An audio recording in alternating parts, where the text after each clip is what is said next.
Hello friends, good morning. आप देख रहे हैं ऑटोमैक चैनल और आज इस वीडियो में बात करने वाला हूँ MPFI सिस्टम के बारे में। शायद आपने सुना होगा बट नहीं भी सुना है तो चलो इस वीडियो में आज डिस्कस करते हैं इसके बारे में और समझते हैं इसके बारे में कि क्या है ये एग्जैक्टली।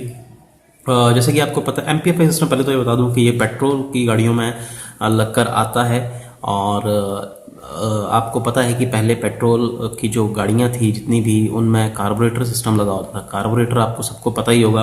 कार्बोरेटर में क्या होता था कि एयर और फ्यूल अलग अलग जगह से आते थे और कार्बोरेटर के अंदर मिक्स होते थे और मिक्स होने के बाद वो इनलेट मैनिफोल्ड के थ्रू सिलेंडर के अंदर जाते थे। तो वहाँ पे स्पार्क प्लग के द्वारा उनको बर्न किया जाता था, जलाया जाता था, जिसकी वजह से वहाँ पे पावर बनती थी। Power in the means gases produce होती थी और जो पावर क्रिएट करती थी पिस्टन को पुश करती थी, जिसकी वजह से इंजन को मूवमेंट मिलती थी। उसके बाद इन्होंने इंट्रोड्यूस किया MPFI सिस्टम। इसका फुल फॉर्म है multi point fuel injection system. MPFI system के बारे में मैं लेटर ऑन डिस्कस करता हूँ उसके बाद, बट पहले मैं कार्बोरेटर के बारे में थोड़ा आपको डिस्कस कर लूँ कि कार्बोरेटर जब लगाया था, कार्बोरेटर वाली गाड़ियाँ थी तो उसमें कमी ये थी कि कार्बोरेटर जो था वो इंजन के अंदर, क्योंकि उसमें कोई सेंसर सिस्टम नहीं लगाया था, कोई कंप्यूटराइज सिस्टम नहीं था, तो कार्बोरेटर जब एयर फ्यूल मिक्सचर मिक्स कर देता था उसके बाद जब इस इंजन के अंदर भेजता था तो पहली बात कि वो यूनिफॉर्मली मिक्सचर को नहीं भेज पाता था। यूनिफॉर्म मींस एक समान, जितना एक समान मिक्सचर, या मतलब कि जब कितना क्वांटिटी चाहिए, एयर फ्यूल रेशियो की कितनी क्वांटिटी चाहिए सिलेंडर के अंदर, उसको ऐसा कुछ पता नहीं था। उसको सिर्फ इतना था कि जितना एक्सेलरेटर दबाया जाता है उतनी क्वांटिटी में वो थ्रॉटल खुल जाता था कार्बोरेटर का और उतनी क्वांटिटी में वो सिलेंडर के अंदर चला जाता था। जैसे ही एक्सेलरेटर कम करते थे वो एयर फ्यूल मिक्सचर फिर कम हो जाता था और उतनी क्वांटिटी में अंदर चला जाता था।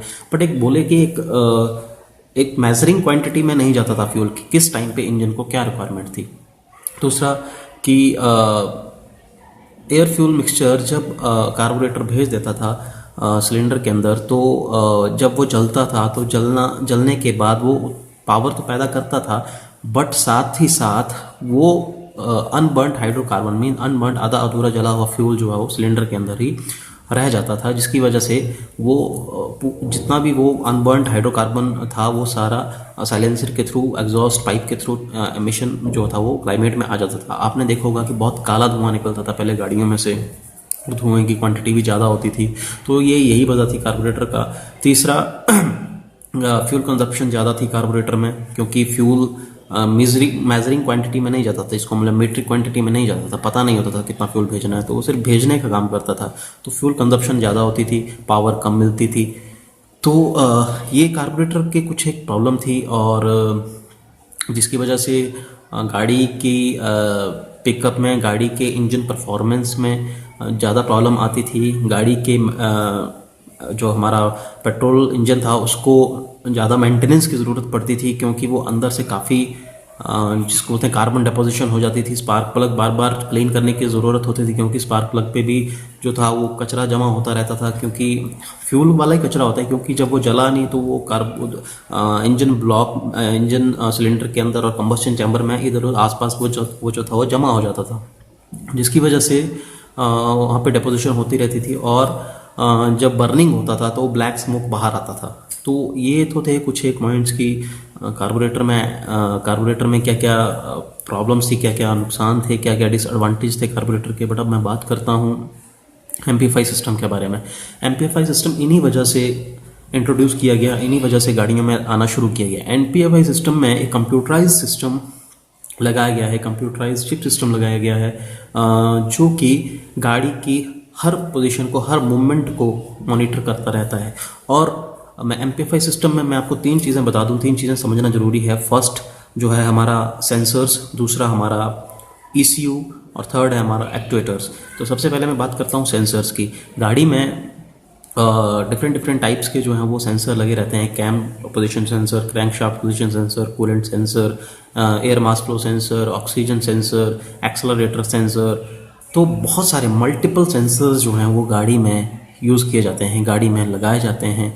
और वो सेंसर्स जो हैं वो उनकी पोजीशन, हर चीज़ की पोजीशन, अच्छा कूलेंट का टेम्परेचर कितना जा रहा है, एक्सेलरेटर पैडल हम प्रेस कर रहे हैं तो कितना एक्सेलरेटर पैडल प्रेस हो रहा है, कैम शाफ्ट जब घूम रही है तो उसका जो पोजीशन है किधर है, क्रैंक शाफ्ट घूम रही है उसका पोजीशन किधर है, ऑक्सीजन की मात्रा कितनी आ रही है, एयर क्वांटिटी कितनी जा रही है।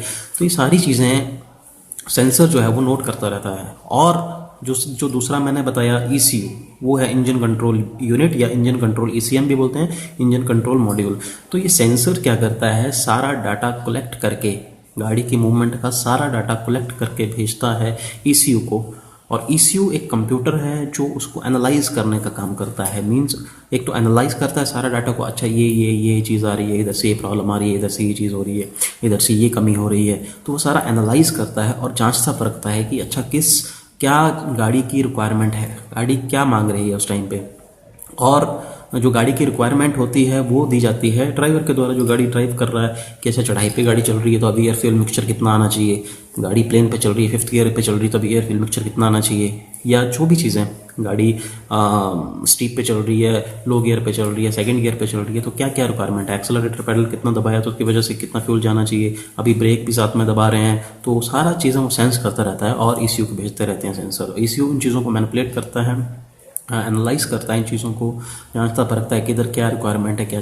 तो वो जो फिर आगे सिग्नल देता है वो देता है थर्ड जो मैंने पॉइंट बताया, एक्ट्यूएटर्स। एक्ट्यूएटर में वो चीज़ें आती हैं जो लास्ट में वर्किंग करती हैं। फॉर एग्जांपल जैसे हमारे फ्यूल इंजेक्टर, फ्यूल पंप, हमारा इमोबिलाइज़र, कंट्रोल मॉड्यूल, ये सारी चीज़ें। तो जैसे ही सेंसर से डाटा आ गया ECM के पास, ECM ने उसको एनालाइज कर लिया और उसके बाद वो फीडबैक दे देगा कि अच्छा फ्यूल प्रेशर कम है, फटाफट वो सिग्नल जो अपना एक सिग्नल देगा in the form of codes की, वो दे देगा अच्छा फ्यूल पंप को कि अच्छा अपना प्रेशर जो है वो थोड़ा इंक्रीज़ करिए।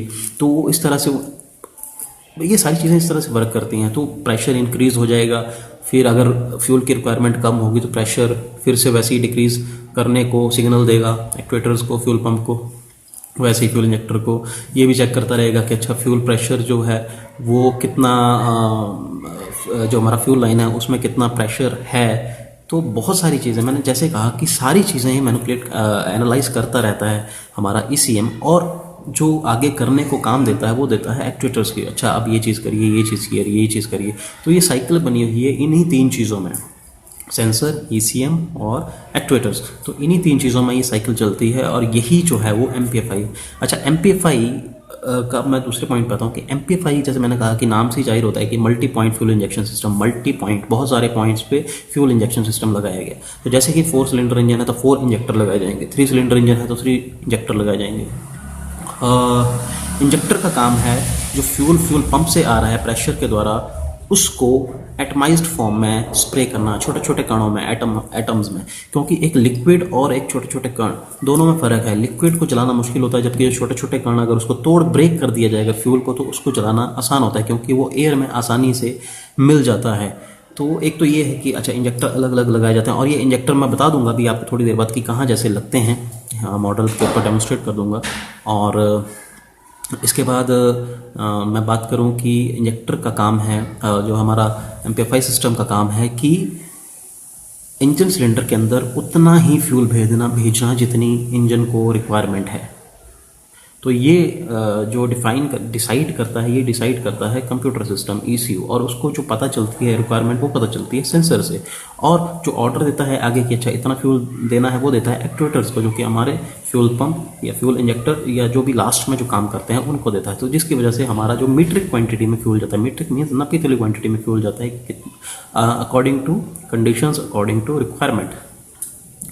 तो इससे क्या फ़र्क हुआ, इससे जैसे मैंने कहा कार्बोरेटर के पहले मैंने डिसएडवांटेज बताए, तो इससे वो एडवांटेजेस में कन्वर्ट हो गए। एक तो हमारा फ्यूल कंजप्शन कम होगी, क्योंकि मीट्रिक क्वांटिटी में गया तो ऑटोमेटिकली फ्यूल कंजप्शन कम हो गई। तो दूसरा फ्यूल कंजप्शन कम हुई और पावर ज़्यादा बढ़ गई, क्योंकि वो ब्रेक कर दिया फ्यूल तो एयर में अच्छी तरह से मिल गया, जिसकी वजह से वो जले भी अच्छी तरह से, तो पावर भी अच्छी तरह से बनी, तो इंजन की एफिशिएंसी भी बढ़ गई। फोर्थ कि अगर फ्यूल पूरी तरह से जल गया तो पॉल्यूशन भी कम हुआ, स्मोक भी कम निकलेगा। 5 नेक्स्ट की इंजन मेंटेन करना, इंजन अच्छा हो जाता है, मेंटेनेंस कम हो जाती है और एनवायरमेंटल फ्रेंडली हो जाता है। फिर जो भी मतलब कि स्मोक कम निकला तो पोल्यूशन भी कम कर रहा है। तो ये सारी चीज़ें, इंजन की पिकअप बढ़ जाती है, इंजन की पावर बढ़ जाती है। तो ये सारी चीज़ें जो हैं वो MPFI सिस्टम के लगाने से हो जाती हैं। मैं आपको प्रैक्टिकली मॉडल पे डेमोन्स्ट्रेट करता हूँ। MPFI सिस्टम वाला तो नहीं है, बट ये ज़रूर बता दूंगा कि कहाँ पे इंजेक्टर लगाए जाते हैं। अगर दोबारा से कुछ बातें रिपीट हो जाती हैं उस टाइम पे डेमोन्स्ट्रेट करते वक्त तो सॉरी। और चलिए फिर देखते हैं, समझते हैं उसके ऊपर। ये यहाँ पे समझते हैं कि इस मॉडल पे मैं आपको बताता हूँ कि ये हमारा जो old conventional air fuel supply system है इस इंजन में, जिसमें कि ये कार्बोरेटर लगा होता है। ये आप देख रहे हैं, ये कार्बोरेटर है और इसके ऊपर ये हमारा एयर फिल्टर है। तो इस सिस्टम में जो क्या होता था कि एयर इधर से आती थी और फ्यूल अलग पाइपलाइन से आता था इसका, और दोनों जो थे वो कार्बोरेटर के अंदर मिक्स होते थे, एयर प्लस फ्यूल, और वो जाते थे इनलेट मैनिफोल्ड के द्वारा सिलेंडर के अंदर। तो ये आपका इनलेट मैनिफोल्ड है आपका, ये देख रहे हैं फर्स्ट सिलेंडर के लिए। फिर उसके बाद ये अंदर सेकंड है, उसके बाद ये अंदर थर्ड है, और ये वाला फिर आप देख रहे हैं ये वाला फोर्थ है। तो ये 4 सिलेंडर इंजन है, इसलिए इसके 4 इनलेट मैनिफोल्ड हैं। इसमें क्या होता था कि एक स्पार्क प्लग लगाया जाता है, तो मैं आपको दिखा देता हूँ स्पार्क प्लग।